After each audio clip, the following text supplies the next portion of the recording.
जो देश के उज्जवल भविष्य के लिए समर्पित है,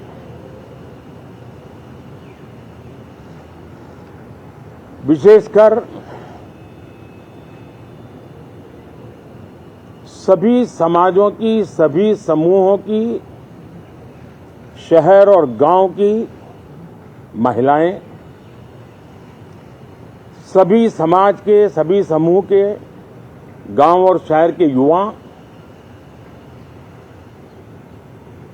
हर समुदाय के, समाज के किसान और मेरे देश के गरीब, ये चार ऐसी महत्वपूर्ण जातियां हैं जिनका एम्पावरमेंट, उनके भविष्य को सुनिश्चित करने वाली ठोस योजनाएं और लास्ट माइल डिलीवरी,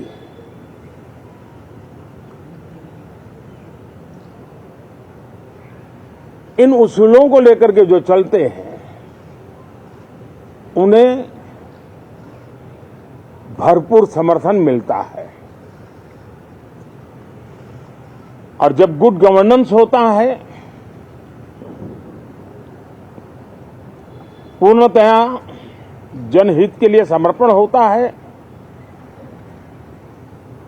तो एंटी इनकम्बेंसी ये शब्द इरेलेवेंट हो जाता है।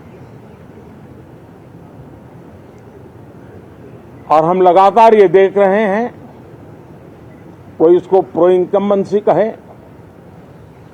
कोई इसे गुड गवर्नेंस कहे, कोई इसे ट्रांसपेरेंसी कहे, कोई उसे राष्ट्रहित की, जनहित की ठोस योजनाएं कहें, लेकिन ये लगातार अनुभव आ रहा है।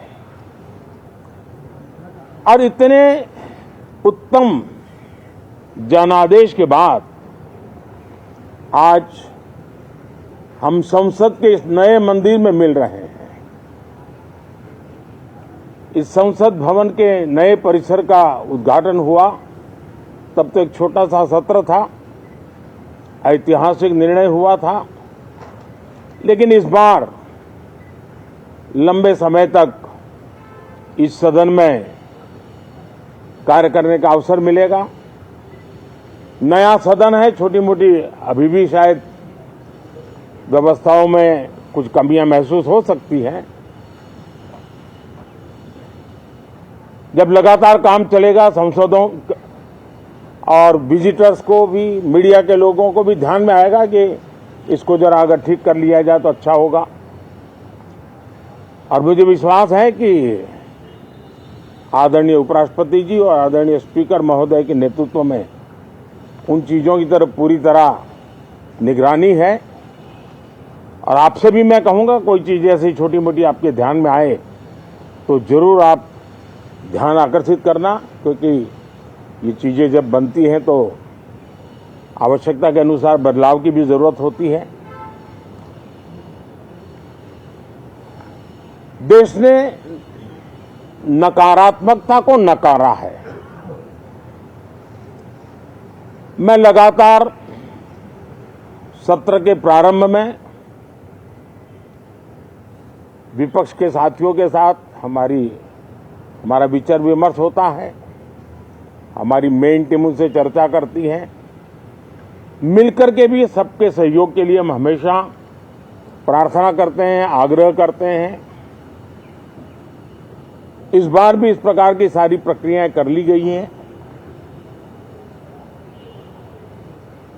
और आपके माध्यम से भी मैं सार्वजनिक रूप से हमेशा हमारे सभी सांसदों से आग्रह करता हूं,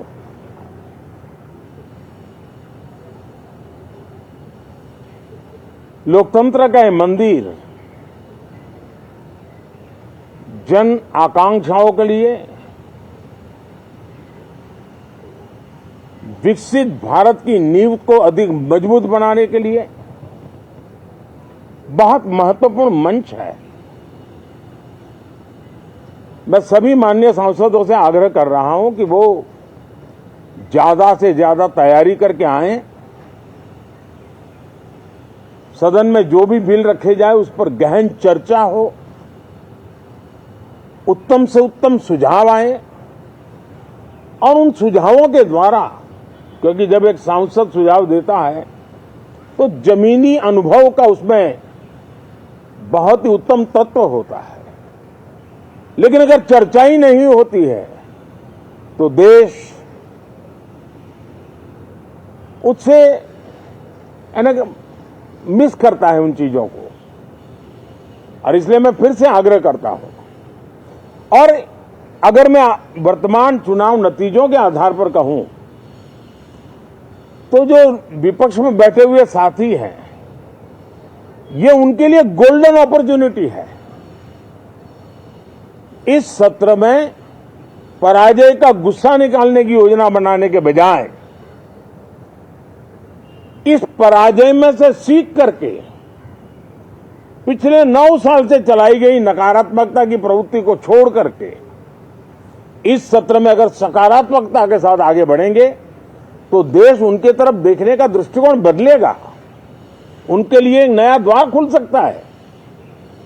और वो विपक्ष में है तो भी उनको एक अच्छी एडवाइस दे रहा हूं कि आइए सकारात्मक विचार लेकर के आइए।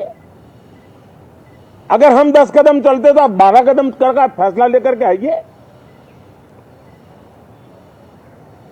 हर किसी का भविष्य उज्जवल है, निराश होने की जरूरत नहीं है, लेकिन कृपा करके बाहर के पराजय का गुस्सा सदन में मत उतारना।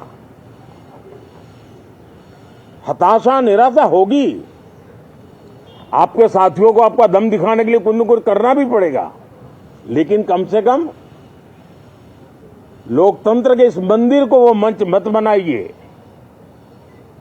और अभी भी मैं कहता हूं, मैं मेरे लंबे अनुभव के आधार पर कहता हूं कि थोड़ा सा अपना रुख बदलिए, विरोध के लिए विरोध का तरीका छोड़िए, देश हित में सकारात्मक चीजों का साथ दीजिए, अच्छी उसमें जो कमियां हो उसकी डिबेट कीजिए।